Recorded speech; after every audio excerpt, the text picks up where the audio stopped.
Kiprah Arya Penangsang. Oleh Damar Syasangka. Bagian 6B Sayembara Adipati Pajang.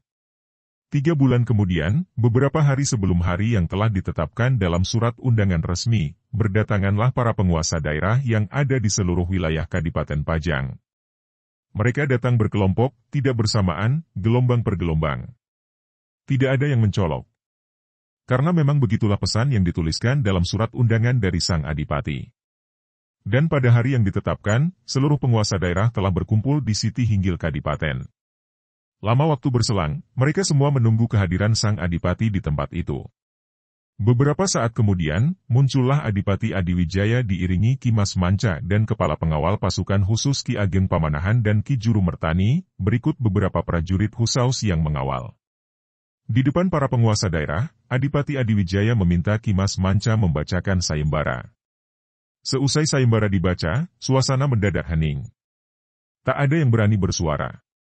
Melihat situasi menjadi sepi dan tegang, Adipati Adiwijaya angkat bicara. Dia mempertegas isi sayembara dengan menantang, siapa yang berani tampil ke depan, yang akan memimpin pasukan Pajang, dengan menggunakan identitas dari daerahnya. Suasana sepi tidak juga mencair. Hingga kemudian, seorang penguasa daerah, terlihat menyembah dan berkata, "Kasinggihan Hawu, Kang Jeng. Izinkan saya mengutarakan kebimbangan saya, yang mungkin juga mewakili kebimbangan hati dari seluruh teman-teman yang hadir di sini.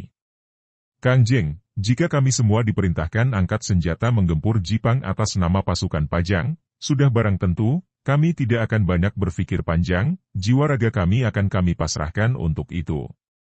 Namun, manakala kami harus menggempur Jipang atas nama daerah kami, mohon maaf, Kang Jeng. Jika nanti benar-benar terjadi hal tersebut, kami tidak berani menanggung resiko dengan mengorbankan kerabat kami yang ada di daerah. Kaum putihan terkenal radikal dan bisa berbuat ngawur atas nama agama. Mohon Kang Jeng memaklumi." Adipati Adiwijaya menghela nafas. Kata-kata yang terucap barusan memang ada benarnya. Karena tidak ada juga yang berani memasuki sayembara, maka Adipati Adiwijaya pun menutup pertemuan tersebut. Sebelum menutup pertemuan, Sang Adipati meminta pengiriman pasukan dari semua daerah untuk memperkuat barisan pasukan Pajang. Perintah yang terakhir ini disambut dengan sukacita tanpa keraguan sedikit pun oleh semua penguasa daerah.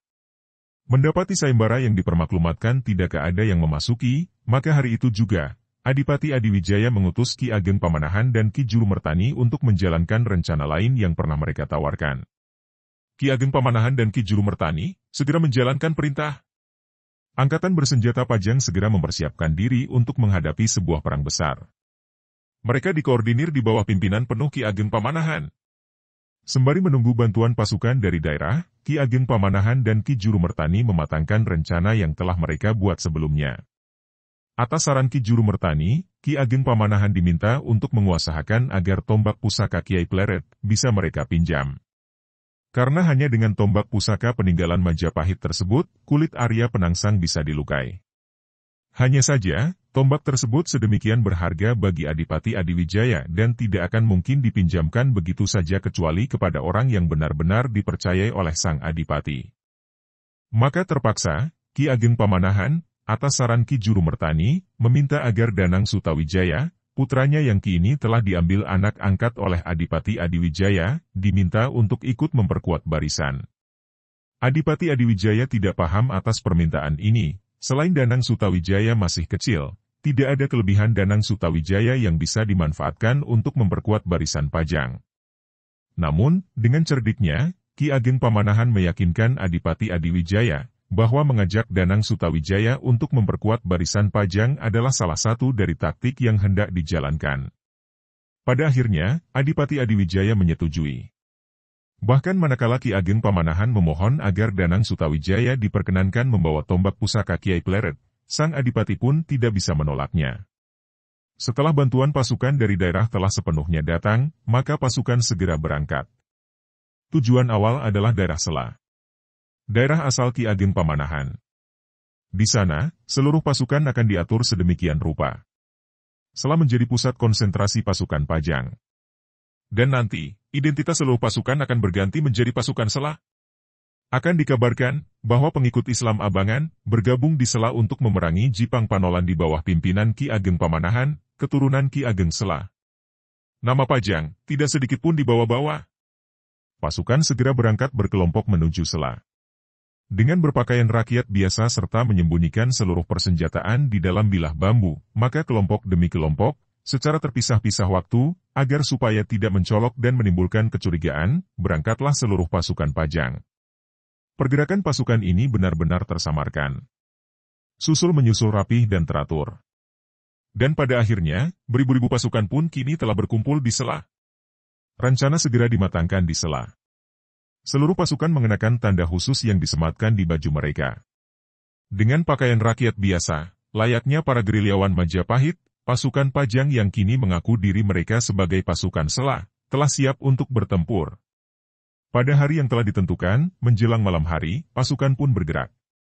Pasukan dipecah dalam 4 kelompok besar. Sengaja pasukan dipecah demi untuk kembali menyamarkan diri. Di suatu titik, yaitu di perbatasan wilayah Jipang yang berwujud sungai, di sanalah nanti, keempat kelompok pasukan harus kembali bertemu. Setiap kelompok pasukan menempuh rute-rute khusus. Rute-rute yang menghindari daerah-daerah padat penduduk. Beberapa hari kemudian, seluruh kelompok telah bersatu kembali di tempat yang telah disepakati bersama. Seluruh pasukan segera mempersiapkan diri, senjata-senjata dikeluarkan dari bilah bambu, anak panah dibagi-bagikan, pos-pos prajurit darurat ditetapkan dan segera ditempati oleh mereka-mereka yang ditunjuk untuk itu. Gerakan rahasia ini begitu rapi, sebentar saja, persiapan untuk sebuah perang besar, telah tertata. Pasukan Pajang siap melumat Jipang Panolan hari itu juga. Seluruh prajurit kini menunggu komando selanjutnya. Di titik yang lebih tersembunyi, terlindung di balik gerombol pepohonan lebat, Ki Ageng Pamanahan dan Ki Juru Mertani tengah menunggu saat yang tepat. Nampak Danang Sutawijaya, putra Ki Ageng Pamanahan, putra angkat Adipati Pajang Adiwijaya telah mempersiapkan diri menjalankan tugas. Dia berdiri di samping kuda putih yang nanti harus ditungganginya. Sebatang tombak panjang, dengan ujung tertutup kain putih dan rangkaian bunga melati tergantung di sana, tergenggam erat di tangan kecil Danang Sutawijaya. Itulah tombak pusaka Kiai Pleret yang terkenal ampuh.